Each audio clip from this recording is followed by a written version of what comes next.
বাংলাদেশে এই ট্যাক্স কিন্তু 50% ছিল সবার জন্য, নামতে নামতে নামতে নামতে এখন 7.5 নামছে।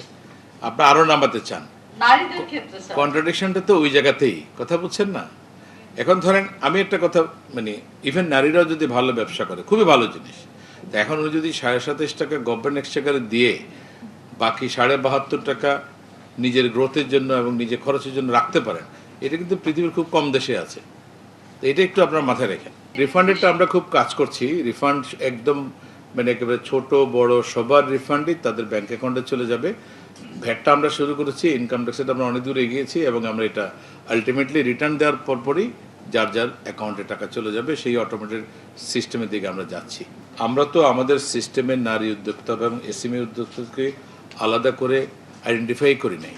এখন আপনাদের যে এই দুইটা সংগঠন, একটা হচ্ছে ওমেন চেম্বার, একটা হচ্ছে নেটওয়ার্ক, এর মধ্যে যদি কাউকে এই দায়িত্বটা নিতে হয় যে আপনার অ্যাসোসিয়েশনের মেম্বার যারা হবে, আপনি একটা ডিজিটাল প্ল্যাটফর্ম তৈরি করবেন, সেখান থেকে আপনি অথবা এসএমইর জন্য এসএমই ফাউন্ডেশন, নারীদের জন্য আপনাদের এখান থেকে, তাহলে আপনারা যদি সার্টিফাই করেন যে হ্যাঁ ইনি হচ্ছে নারী উদ্যোক্তা, আমি সার্টিফাই করলাম এবং নারীর জন্য যা যা বেনিফিট আছে এগুলো উনি পাবে, তখন আমরা যেটা করতে পারবো, আপনি যেটা বললেন, আমাদের অডিটগুলো প্রসেসকে কিন্তু আমরা এখন অনেকটা ট্রান্সপারেন্ট করেছি।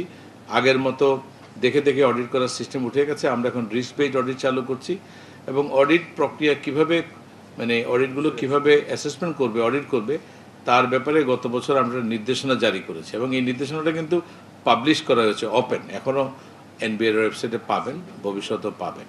তো সেই ক্ষেত্রে সুবিধা হবে কি, আমরা ইভেন অডিট যখন সিলেকশন করব, তখন আমরা নারী উদ্যোক্তাদের ক্ষেত্রে অডিট সিলেকশনের হারটা যারা শুরুর দিকে বলতে পারে যে হ্যাঁ এইখান থেকে একটু কম হবে অথবা হবে না, কিন্তু আগে তো আমার এস্টাবলিশ করতে হবে এই সিস্টেমগুলো যে কোনজন নারী উদ্যোক্তা। এখন আমি ধরেন সব নারীকেই, আমাদের এখানে তো অনেক রকমের নারী কোনো কাজই করে না, কিন্তু ওনার হাজব্যান্ডের ইনকামের ট্যাক্সটাকে বার্ডেনটা কমানোর জন্য নারীর নামে একটা যেনতেন একটা ব্যবসা দেখিয়ে উনি বলছেন যে উনি নারী, মানে এরকম হলে তো আমরা হবে না। যিনি সত্যিকার অর্থেই কাজ করছেন, যিনি এমপ্লয়মেন্ট জেনারেট করছেন, যার সত্যিকার অর্থে ব্যবসা বাণিজ্য আছে, তার একটা সার্টিফিকেশন আপনাদের থেকে লাগবে। তাহলে আমি ওনাকে এই বেনিফিট দিব, যিনি হাউস ওয়াইফ কিন্তু উনি বলছেন উনি ব্যবসায়ী, কারণ হচ্ছে উনি ওনার ফ্যামিলির ট্যাক্স বার্ডেন কমাতে চান শিফট করে, সেটা তো আমরা অ্যালাউ করবো না, তাহলে তো আমার আবার ট্যাক্স বেস ইরোড হয়ে যাবে।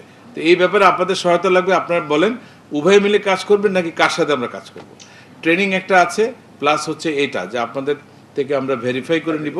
তাহলে হয় কি, যেটা বললাম, আমাদের এসএমই এবং নারী উদ্যোক্তাদের জন্য যে ট্যাক্স এক্সাম্পশন লিমিট এখন আছে, এটা আমরা চালু করতে পারবো। এটা কিন্তু একজনও কিন্তু এই পর্যন্ত এই বেনিফিটটা পায় না। এটা আমরা চাই যে শুরু হোক সত্যিকার অর্থে যারা নারী উদ্যোক্তা, তারা যেন এই বেনিফিটটা পায় এবং আমাদের অনেক ট্যালেন্টেডরা আসছে এখানে।